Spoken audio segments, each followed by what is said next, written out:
നമസ്കാരം. രാഹുൽ ഗാന്ധി കഴിഞ്ഞ ദിവസം വാർത്താ സമ്മേളനം നടത്തി കർണാടകത്തിലെ ഒരു മണ്ഡലത്തിലെ മാത്രം കള്ളവോട്ട് ചെയ്തതിനെ സംബന്ധിച്ചുള്ള വിശദ വിവരങ്ങൾ വാർത്താ സമ്മേളനത്തിലൂടെ അത് അറിയിക്കുകയുണ്ടായി. അതിന്റെ അലയലുകൾ ഇപ്പോഴും ഇന്ത്യയിലെമ്പാടും നടന്നുകൊണ്ടിരിക്കുകയാണ്.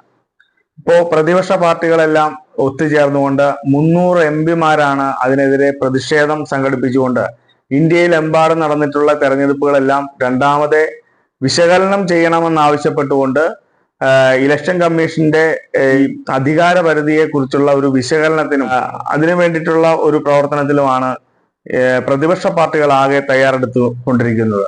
ഇതിന്റെ എല്ലാം അടിസ്ഥാന കാരണമായിട്ടുള്ള ഇലക്ഷൻ കമ്മീഷനെ നിയോഗിച്ചതിലുള്ള ചില തകരാറുകൾ വന്നിട്ടുണ്ട്.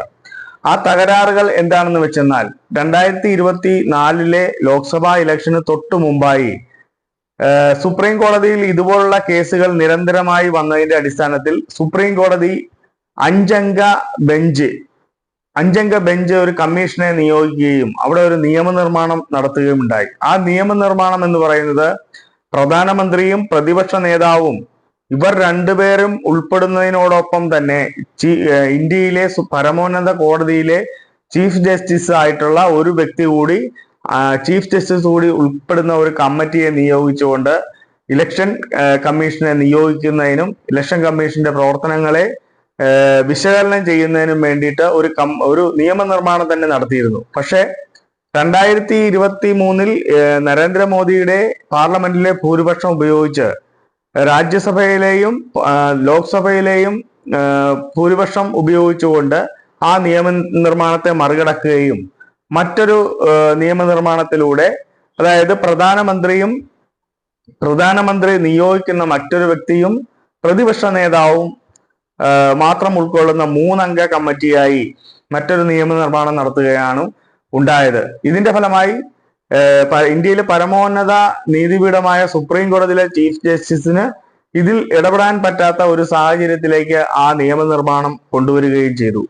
ഇതിന്റെ ഫലമായിട്ടാണ് ബാക്കിയുള്ള തെരഞ്ഞെടുപ്പുകളെല്ലാം നരേന്ദ്രമോദിയുടെയും പ്രധാനമന്ത്രിയുടെയും അല്ലെങ്കിൽ ആഭ്യന്തരമന്ത്രിയായിട്ടുള്ള അമിത്ഷായുടെയും ഒക്കെ ആഗ്രഹപ്രകാരമുള്ള ഇലക്ഷൻ കമ്മീഷണറെ നിയമിക്കുകയും തങ്ങൾക്ക് ഇഷ്ടമുള്ള രീതിയിൽ ഇലക്ഷൻ നടക്കുന്ന രീതിയിലുള്ള കാര്യങ്ങൾ എത്തിച്ചേരുകയും ചെയ്തത്. ഇതിന് തടയിടുന്നതിന് വേണ്ടിയിട്ട് അന്നത്തെ ഇലക്ഷൻ കമ്മീഷൻ ചെയർമാനായിട്ടുള്ള അശോക് എന്ന് പറയുന്ന ഒരു ഇലക്ഷൻ കമ്മീഷൻ ഉണ്ടായിരുന്നു. ആ കമ്മീഷണർ നരേന്ദ്രമോദിയുടെ 2-3 കാര്യങ്ങൾ എടുത്ത് ഉന്നയിക്കുകയും അതിനെതിരെ നടപടി വേണമെന്നും ആവശ്യപ്പെടുകയും ഉണ്ടായിരുന്നു. അതിലൊന്ന്, രാഹുൽ ഗാന്ധി വയനാട് വന്ന് മത്സരിച്ചത് മുസ്ലിം ഭൂരിപക്ഷം ഉണ്ടായിട്ടുള്ള മണ്ഡലമാണ് വയനാടെന്നും അതുകൊണ്ട് മുസ്ലിങ്ങൾ കൂടുതലുള്ള മണ്ഡലമായതുകൊണ്ടാണ് രാഹുൽ ഗാന്ധി ഇവിടെ വന്ന് മത്സരിക്കുന്നുവെന്നും, പിന്നെ രണ്ടാമത്തെ ഒരു സംഭാഷണം എന്ന് പറയുന്നത് ബീഹാറിലെ ഒരു തെരഞ്ഞെടുപ്പിൽ ബാലാകോട്ട് ആക്രമണവുമായി ബന്ധപ്പെട്ടിട്ട് അതിനെ തെരഞ്ഞെടുപ്പുമായി ബന്ധപ്പെടുത്തി വോട്ട് മേടിക്കുന്നതിനും വേണ്ടിയിട്ടുള്ള 2 ശ്രമങ്ങൾ നടത്തുകയുണ്ടായി. ഇതിന്റെ അടിസ്ഥാനത്തിൽ ഈ അശോക് എന്ന് പറയുന്ന ഇലക്ഷൻ കമ്മീഷൻ പരാതിയുമായി പോവുകയും ആ പരാതിയുടെ അടിസ്ഥാനത്തിൽ പരാതി കൊടുത്ത ആളെ അവിടെ നിന്ന് ഉന്മൂലനം ചെയ്യുകയാണ് ഉണ്ടായത്.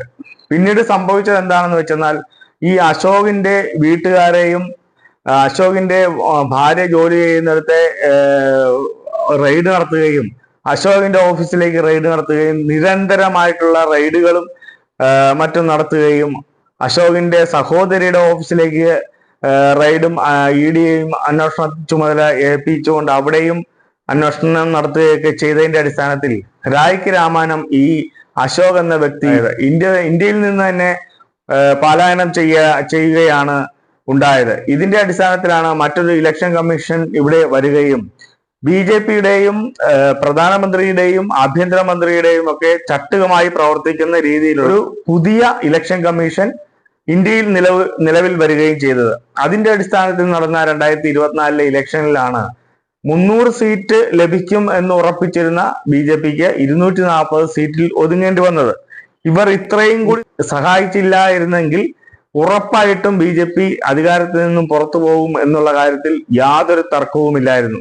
അത്രമാത്രം ജനവികാരം ഇവർക്കെതിരായിരുന്നു എന്നുള്ള കാര്യത്തിൽ യാതൊരു തർക്കവുമില്ല. എന്നിട്ടും ഇവർ പിടിച്ചു നിന്നത് ഈ നിയമനിർമ്മാണം ഇന്ത്യയിൽ നടത്തി, ഇലക്ഷൻ കമ്മീഷണറെ മാറ്റി, അതിനുശേഷം ഇവരുടെ ഇഷ്ടപ്രകാരം ഈ ഇലക്ഷനുകളൊക്കെ നടത്തിയതിന്റെ ഫലമായിട്ടാണ് 240 സീറ്റെങ്കിലും BJPക്ക് നേടാൻ സാധിച്ചത് എന്നുള്ളതാണ് ഇപ്പോൾ പുറത്തു വരുന്ന വാർത്തകൾ. എന്തായാലും ഈ സുപ്രീം കോടതിയുടെ ഇപ്പോ ചില ഇലക്ഷനുമായി ബന്ധപ്പെട്ടിട്ടുള്ള ഒരുപാട് കേസുകൾ സുപ്രീം കോടതിയിൽ നിലനിൽക്കുന്നുണ്ട്. സുപ്രീം കോടതി അതിന്റെ വിശദവിവരങ്ങൾ പഠിച്ചുകൊണ്ടിരിക്കുകയാണ്. എന്തായാലും നമ്മുടെ പരമോന്നത കോടതിയായ സുപ്രീം കോടതിയിൽ നിന്ന് നീതി ലഭിക്കും എന്ന് തന്നെയാണ് നമ്മുടെ എല്ലാവരുടെയും വിശ്വാസം.